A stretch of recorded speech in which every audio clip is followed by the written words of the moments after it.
Hello everyone, मैं कनिका मक्कड़ आप सभी का स्वागत करती हूँ हमारे चैनल टेट प्रेप पे। हमने सीधा 2022 को मद्देनज़र रखते हुए सीडीपी यानी कि बाल विकास सब्जेक्ट के 1000 एमसीक्यूज़ की सीरीज़ को स्टार्ट करा है, जिसका हम पार्ट 1 ऑलरेडी कर चुके हैं। उसमें हम लोग 30 क्वेश्चंस ऑलरेडी कंप्लीट कर चुके हैं और आज हम लोग पार्ट 2 करने जा रहे हैं। तो अगर आपने पार्ट 1 नहीं देखा है देन प्लीज़ आप पार्ट 1 भी देख लीजिए, उसमें हम ऑलरेडी 30 क्वेश्चंस कर चुके हैं। तो चलिए स्टार्ट करते हैं हमारा part 2। Question 31, which of the following is an example of use of fine motor skills? निम्नलिखित में से कौन फाइन मोटर स्किल्स के उपयोग का एक उदाहरण है? अब देखिए, फाइन मोटर स्किल्स का क्या मतलब होता है? जब हम लोग अपनी छोटी छोटी जो मांसपेशियों का यूज़ करते हैं, हम अपनी स्मॉल मसल्स का यूज़ करते हैं किसी भी काम को करने के लिए, उसे हम लोग क्या कहते हैं? Fine motor skills. अब देखिए, रनिंग, जंपिंग और स्विमिंग यानी कि दौड़ना, कूदना और तैरना, इन सभी में हम लोग अपनी जो बड़ी मसल्स हैं उनका यूज़ करें, यानी कि अपने पूरे हैंड्स का और अपनी पूरी लेग्स का, फुल बॉडी का। तो इसीलिए ये तो इसका आंसर नहीं हो सकता है।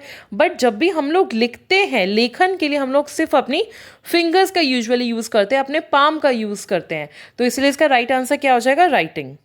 Question number 32, accommodation occurs when, आवाज तब होता है जब A children transforms their experiences to fit into existing schemas, बच्चे अपने अनुभवों को मौजूदा योजनाओं में फिट करने के लिए बदलते हैं, नहीं। B the children modify their schemas to make sense of new experiences, बच्चे नए अनुभवों को समझने के लिए अपनी योजनाओं को संशोधित करते हैं, यस। इसी को हम लोग क्या कह देते हैं? एकोमोडेशन, जहाँ पे बच्चा न्यू एक्सपीरियंसेस फेस करता है। Next, the sensitive period in child development represents, बाल विकास में संवेदनशील अवधि प्रतिनिधित्व करती है A the optimal period for particular capacities to emerge in an individual, यानी कि किसी व्यक्ति में विशेष क्षमताओं के उभरने के लिए इष्टतम अवधि। अब देखिए, यही इसका राइट आंसर है। अब ये इसका राइट आंसर क्यों है? क्योंकि जब बच्चे के अंदर लैंग्वेज डेवलपमेंट होती है, जब बच्चे के अंदर मोटर स्किल्स आ रही हैं, फिजिकल डेवलपमेंट हो रही है, वही उसका सबसे ज़्यादा क्रिटिकल पीरियड है और वही उसके लिए सबसे ज़्यादा सेंसिटिव पीरियड है। तो इसीलिए जब भी किसी व्यक्ति में ये विशेष क्षमताएं उभरने लगती हैं तो वही उसके लिए क्या हो जाएगा? Sensitive period. So A is a right answer. Question number next, in the context of children development includes, बच्चों के संदर्भ में विकास में शामिल है ओनली क्वालिटेटिव, सिर्फ गुणात्मक नहीं। अब देखिए, डेवलपमेंट के बारे में जब हमने पढ़ा था तो हमने क्या पढ़ा था कि डेवलपमेंट में क्वालिटेटिव और क्वांटिटेटिव दोनों आते हैं। तो इसलिए इसका राइट आंसर क्या होगा? Directly C, that is the qualitative and quantitative changes both, यानी कि दोनों गुणात्मक और मात्रात्मक दोनों परिवर्तन। Question next, which of the following statement regarding the role of heredity and environment in child development is correct? बाल विकास में आनुवंशिकता और पर्यावरण की भूमिका के संबंध में निम्नलिखित में से कौन सा कथन सही है? ए the role of environment is fixed whereas the impact of heredity can be altered, यानी कि पर्यावरण की भूमिका तय है जबकि अनुवांशिकता के प्रभाव को बदला जा सकता है। जी नहीं, ये बिल्कुल गलत है। एनवायरमेंट फिक्स्ड नहीं है, बल्कि जो एनवायरमेंट है वो बहुत ज़्यादा चेंजिंग है, वो तो बार बार चेंज होता रहता है। हमारा जो पर्यावरण है वो फिक्स्ड नहीं है। B the role of heredity is fixed whereas the environment factors do not play much role, अनुवांशिकता की भूमिका तय है और जबकि पर्यावरण कारक ज़्यादा भूमिका नहीं निभाते हैं। ये बिल्कुल रॉन्ग है, क्योंकि जो एनवायरनमेंट है उसका भी बहुत ज़्यादा अफेक्ट पड़ता है हमारी डेवलपमेंट के ऊपर। तो ये भी सही आंसर नहीं है। C the role of both heredity and environment are fixed and can not be altered. अभी ये क्या कह रहा है कि अनुवांशिकता और पर्यावरण दोनों की भूमिका फिक्स्ड है और इनको बदला नहीं जा सकता। ये भी बिल्कुल गलत है, बल्कि हम उसे चेंज कर सकते हैं बच्चे को एक अच्छा एनवायरनमेंट देके, बच्चे को एक अच्छा पर्यावरण देके।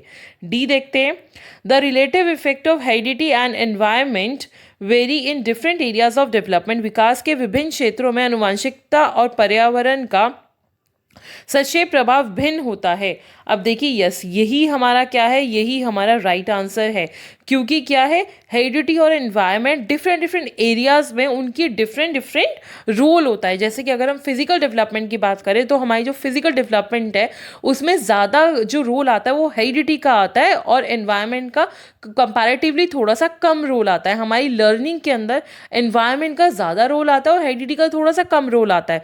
तो ये क्या है, ये दोनों चेंजेबल हैं, इनका कुछ भी फिक्स्ड पाथ नहीं है। नेक्स्ट क्वेश्चन की तरफ बढ़ते हैं। Child development is divided into which of the following domains. बाल विकास को निम्नलिखित में से किस क्षेत्र में विभाजित किया जा सकता है। अब देखिए, जो बेसिकली जो ब्रॉड डोमेन्स हैं वो कौन कौन से हैं, वो हैं physical, cognitive, social and moral. तो अब चलिए एक बार ज़रा चेक करते हैं। Motor, psychological, emotional and social. अब देखिए साइकोलॉजिकल जो है वो ऑलरेडी इमोशनल का पार्ट हो गया, तो यानी कि ये तो सही आंसर नहीं हो सकता, B. Physical, cognitive, spiritual and emotion. देखिए स्पिरिचुअलिटी यानी कि आध्यात्मिकता तो इसका कोई डोमेन है ही नहीं, ये तो ऑलरेडी हमारी सोसाइटी या जो रहता है कल्चर उसका पार्ट हो जाता है, तो ये हमारा रॉन्ग आंसर हो गया। C, physical, cognitive, motor and social. शारीरिक, संज्ञानात्मक, मोटर और सामाजिक। यस, यही क्या है, ये हमारा राइट आंसर है। सो C is the right answer. चलिए नेक्स्ट क्वेश्चन की तरफ बढ़ते हैं। Anita took Rashmi's pen and in retaliation, Rashmi ate Anita's lunch. Pooja was observing all this but did not report these incidents to the teacher as it involved equal exchanges. At which stage of moral development is Pooja according to Lawrence Kohlberg? Anita ने रश्मि का pen लिया और जवाब में रश्मि ने अनीता का lunch खाया। पूजा ये सब देख रही थी लेकिन उसने इन घटनाओं की सूचना शिक्षक को नहीं दी क्योंकि इसमें समान आदान प्रदान शामिल था। लॉरेंस कॉलबर्ग के अनुसार पूजा नैतिक विकास की किस अवस्था में है।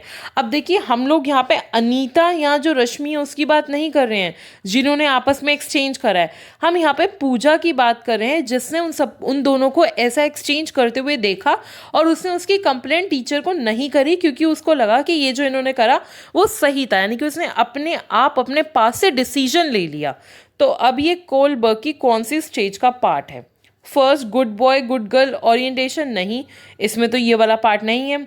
सोशल ऑर्डर मेंटेनिंग ओरिएंटेशन, नहीं, इसमें ये भी नहीं आता। पनिशमेंट एंड ओबीडियंस, बिल्कुल नहीं। तो डी क्या है, द इंस्ट्रूमेंटल पर्पस ओरिएंटेशन, यानी कि वाद्य उद्देश्य अभिविन्यास। तो यही इसका क्या है, राइट आंसर। चलिए नेक्स्ट क्वेश्चन की तरफ। Which of the following is as sub-stage in Kohlberg conventional stage of moral development? निम्नलिखित में से कौन कोलबर्ग के नैतिक विकास के पारंपरिक चरण में उपचरण के रूप में है। अब देखिए जो कोलबर्ग ने टोटल 3 हमें लेवल्स दिए थे और 6 स्टेजेस दी थी, राइट। तो अब ये जो स्टेज है ये है किसका पार्ट, ये बेसिकली जो पार्ट है वो है सोशल कंसर्न एंड कंसाइंसनेस का, यानी कि सामाजिक चिंता और विवेक का। Next question, in context of stages of development stage from 2 to 6 years called, विकास की अवस्थाओं के संदर्भ में 2 से 6 वर्ष की अवस्था को क्या कहते हैं। अब देखिए जो बच्चा 2 साल से लेकर 6 वर्ष की अवस्था के अंदर आता है उसको हम लोग कह देते हैं प्रारंभिक बचपन, यानी कि अर्ली चाइल्डहुड। तो ये हमारा राइट आंसर है। Question next, which principle of development stage that motor development proceeds from centre of the body towards the extremities.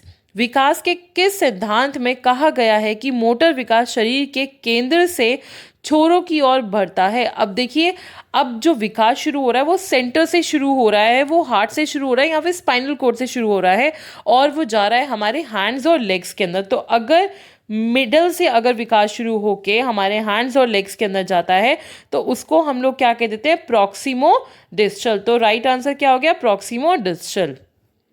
चलिए नेक्स्ट क्वेश्चन की तरफ बढ़ते हैं। नेक्स्ट क्वेश्चन है हमारा, Ria, a 4-year-old girl, scolded by her parents when she refused to eat her vegetables during make-believe play. Ria repeats this behavior. Her behavior depicts 4 साल की बच्ची रिया को उसके माता पिता ने तब डांटा था जब उसने अपनी सब्जियां खाने से इनकार कर दिया था। विश्वास के खेल के दौरान रिया इस व्यवहार को दोहराती है, उसका व्यवहार दर्शाता है। अब देखिए, ये अपने जो पेरेंट्स हैं ये इस टाइम पे उनके साथ इंट्रैक्शन में हैं, और जो पेरेंट्स हैं वो बच्चे के प्राइमरी सोशल एजेंट्स होते हैं। तो इसीलिए इसका राइट आंसर क्या होगा? प्राइमरी सोशलाइजेशन, यानी कि प्राथमिक समाजीकरण, क्योंकि जो फैमिली है, जो पेरेंट्स हैं, वो ऑलरेडी प्राइमरी एजेंट्स हैं सोशलाइजेशन के। तो इसका राइट आंसर क्या हो गया? Primary socialisation. और ऊपर से बच्चा है भी अभी सिर्फ 4 साल का, तो इसलिए राइट आंसर है primary socialisation. Next question, dash refers to the complex forces of the physical and social world that influence a child's experience during the course of a development. dash उस भौतिक और सामाजिक दुनिया की जटिल ताकतों को संदर्भित करता है जो बच्चे के विकास के दौरान उसके अनुभव को प्रभावित करती हैं। अब देखिए, हम लोग बात कर रहे हैं यहाँ पे फिजिकल एंड सोशल वर्ल्ड, यानी कि हम लोग जो बाहर की जो दुनिया है उसकी बात करें, यानी कि सामाजिक और जटिल ताकतें, या फिर भौतिक और सामाजिक दुनिया की। तो जो आउटर वर्ल्ड है वो हमेशा हमारा पर्यावरण से रिलेटेड होता है, एनवायरनमेंट से रिलेटेड होता है, और एनवायरनमेंट को हम लोग क्या बोल देते हैं? नर्चर। तो इसलिए हमारा राइट आंसर क्या होगा? दैट इज पोषण। Next question, as an infant Raghav was deprived of personal affection in his late childhood. He found considerate teachers, yet he has issues trusting people and lacks courage to take risk. Which issue development aptly describes Raghav's case? बचपन में राघव व्यक्तिगत स्नेह से वंचित थे। अपने अंतिम बचपन में उन्होंने विचारशील शिक्षक मिले, फिर भी उसके पास लोगों पर भरोसा करने के मुद्दे हैं और जोखिम लेने के लिए साहस की कमी है। कौन सा मुद्दा विकास राघव के मामले का आयुक्त वर्णन करता है? अब देखिए, हमने इतने सारे साइकोलॉजिस्ट की थ्योरी पढ़ी है, और हर एक ने क्या कहा है कि जो चीज़ें बच्चा अर्ली चाइल्डहुड में फेस करता है वो उसकी यूजुअली लेटर चाइल्डहुड और जो एडल्टहुड है वो उस पर भी उसका असर डालती है। तो इसका राइट आंसर क्या होना चाहिए कि उसने जो अर्ली चाइल्डहुड में एक्सपीरियंसेस लिए हैं और जो उसके लेटर में मिले हैं, तो इसलिए इसका राइट आंसर क्या हो गया? Early and later experiences issue, यानी कि प्रारंभिक बाद के अनुभवों का मुद्दा। नेक्स्ट क्वेश्चन, पीयर ग्रुप यानी कि साथियों के समूह क्या है? A significant role in secondary socialisation of childhood, बचपन के माध्यमिक समाजीकरण में महत्वपूर्ण भूमिका। देखिए, ये तो बिल्कुल राइट आंसर है, क्योंकि जो पीयर ग्रुप है, जो फ्रेंड्स हैं, वो हमारे सेकेंडरी एजेंट है सोशलाइजेशन के। तो इसीलिए इसका राइट आंसर क्या हो गया? दैट इज ए, यानी कि significant role in the secondary socialisation of childhood. Next question, a child learns to run and hop before she can skip. Which principle of development does illustrate? बच्चा रस्सी कूदने से पहले दौड़ना और कूदना सीखता है। विकास का कौन सा सिद्धांत है? अब देखिए, यहाँ पे क्या हो रहा है? यहाँ पे एक ऑर्डर फॉलो हो रहा है, एक जो रहता है क्रम, उसके अनुसार डेवलपमेंट हो रही है। सबसे पहले बच्चे ने क्या करा? भागना सीखा, दौड़ना सीखा, कूदना सीखा, उसके बाद उसने रस्सी कूदना सीखा। तो इसीलिए इसका राइट आंसर क्या होना चाहिए? That is development follows a predictable pattern, यानी कि विकास एक पूर्वानुमेय पैटर्न का अनुसरण करता है।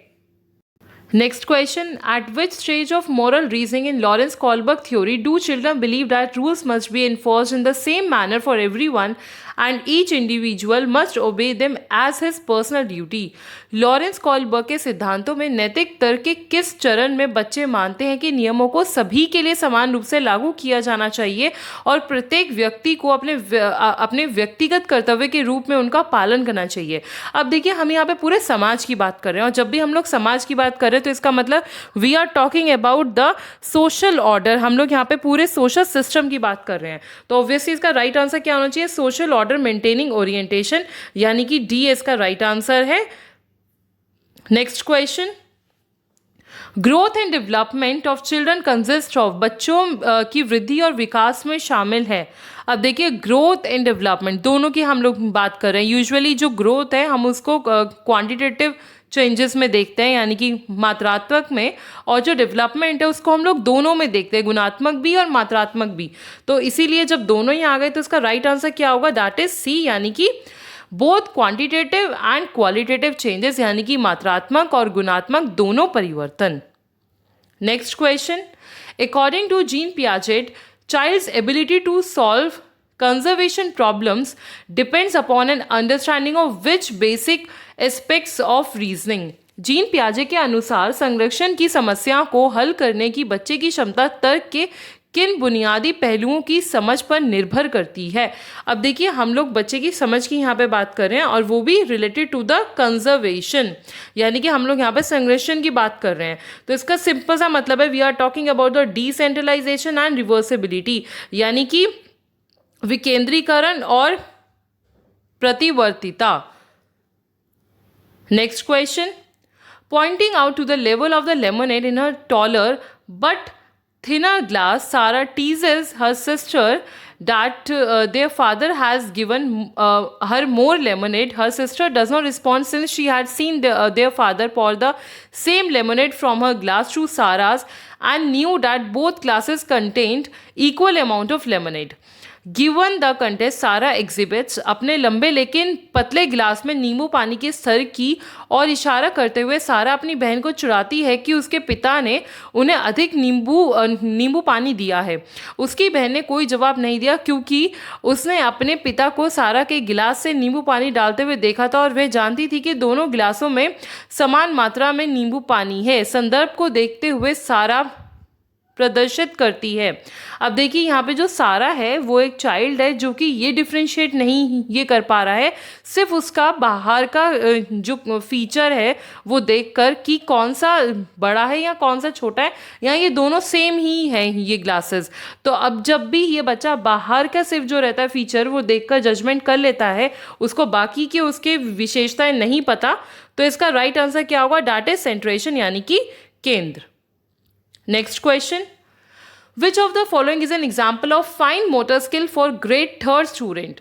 निम्न में से कौन ग्रेड थर्ड के छात्रों के लिए ठीक मोटर स्किल का एक उदाहरण है? ए. Running with friends. अब देखिए दोस्तों के साथ भागने का क्या मतलब है? दौड़ के चलने का, कि हम लोग अपने लेग्स हैंड्स हम लोग फुल बॉडी मूवमेंट कर रहे हैं, तो ऑब्वियसली बात है ये ग्रॉस मोटर स्किल होगा, फाइन मोटर स्किल्स नहीं हो सकता है। बी क्या है हमारा? पुटिंग बीड्स इन ए थ्रेड। अब हम लोग यहाँ पे क्या कर रहे हैं? मोतियों को धागे में डालना। अब हम लोग यहाँ पे अपनी फिंगर्स का यूज कर रहे हैं, जिससे कि हम लोग क्या कर रहे हैं? मोतियों को धागे में डाल रहे हैं। तो इसका क्या मतलब हो गया? ये है किसका पार्ट? फाइन मोटर स्किल्स का। सो ये हमारा राइट आंसर है। Next question. The play that facilitates children to understand others thoughts beliefs and feelings is. बच्चों को दूसरे के विचारों, विश्वासों और भावनाओं को समझने में मदद करने वाला नाटक है। अब देखिए हम लोग यहाँ पे क्या बात कर रहे हैं कि जो बच्चा है वो दूसरे के थॉट्स को समझे, उसके बिलीफ को समझे, उसकी भावनाओं को ये समझे, उसके विचारों को। तो इसका मतलब we are talking about the make believe play, यानी कि विश्वास करो खेल। Next question.